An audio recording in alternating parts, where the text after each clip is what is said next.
வந்துருக்கா நீ செயினை பிடிச்சிட்டே மேலே போயிடணும் போயிடுச்சுப்பா எப்படியோ அது தண்ணியே இல்லாமல் போயிடும்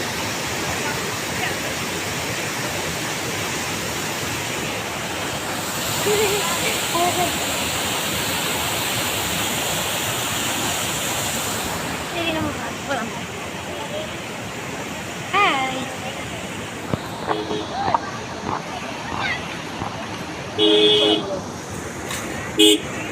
அம்மா